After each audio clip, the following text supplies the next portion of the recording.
This topic is super important. It's short, sweet, and very close to our hearts. So please listen up and share it. It's about dogs overheating. The Pet Health and Happiness podcast from Bella+Duke, keeping you at the cutting edge of pet nutrition, behavior, and health with expert interviews, mythbusters, and more to ensure your pet lives a long, happy, healthy life. Now is the season to be really paying attention to this. It's something which can happen totally innocently and very quickly. So we're going to give you a couple of things, short and sweet. Brendan, over to you. Dogs overheating. Yeah, I mean, look, our summers are getting hotter. We all want to be out there enjoying the sunshine. We're not necessarily going abroad, so we want to take our dogs with us on holidays. Please, please, please. This is so important, especially with the increased numbers of dogs with shorter noses. We call them brachycephalic breeds. They are less able to moderate themselves, especially in the hot middle of the day.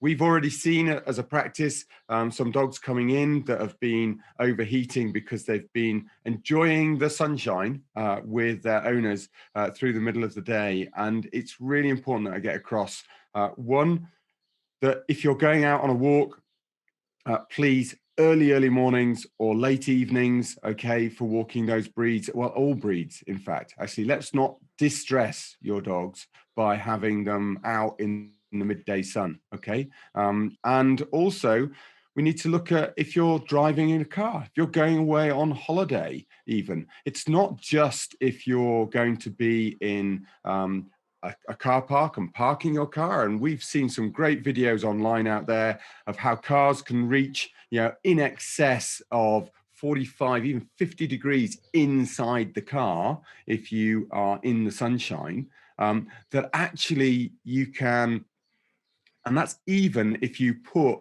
that centimeter gap around the windows to keep the windows open. And that's incredibly stressful for a dog. That's effectively going to kill them and your children if you've left them in the car too. So please don't do that. But also when you're driving, a lot of you don't realize that when you've got the aircon on, if you've got the windows up, that if the boot space is not in that circulation, the temperature of the boot in some of these cars can also get incredibly hot. And you need to understand, if your dog is in the boot of your car and you're driving for a 3-4 hours, maybe even longer, if you're going from up north to Cornwall, that can be, one, far too long for a dog to be in the car on their own, okay, in the boot. Two, they could get incredibly hot in those circumstances, especially if you're caught in a traffic jam. Please make regular stops. Please keep air flowing with windows down, not thinking about aircon. And please really think about when you're traveling. Try and keep it to the evenings or the mornings and not through the heat of the day. Brendan, that's such a good point. Let's not lose sight ever of the fact that your car is in fact a very expensive, quite heavy, a sophisticated mobile greenhouse. And all of those really penetrating solar rays come into the car, cannot get out of the car, and will just heat up. So you're getting photo aging in your car, even with the aircon on. I'm going to make this announcement on air and I'm going to wear it. We have started illegally traveling with our doggo in the footwell so she can be in the aircon and out of the sun, because here the sun is super, super hot at the moment. And it's just unfeasible, even with tinted windows, to keep her in the back of the car. So you can tell, you put your hand in the back of the car, it's a totally different temperature. It's a really good thing to be aware of.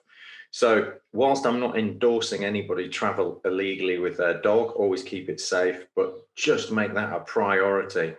And I know our behaviorist, Caroline Spencer, really coolly once pointed out to me, put your hand on the pavement.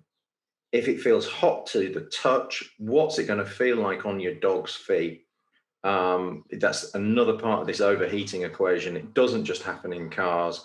Walking around on hot tarmac, your dog does not have a pair of flip-flops or espadrilles or summer sandals on. It's got its skin directly in contact with hot concrete. So please look after those pets that love you back. Just be aware, it's a really basic thing and it's so easy to overlook.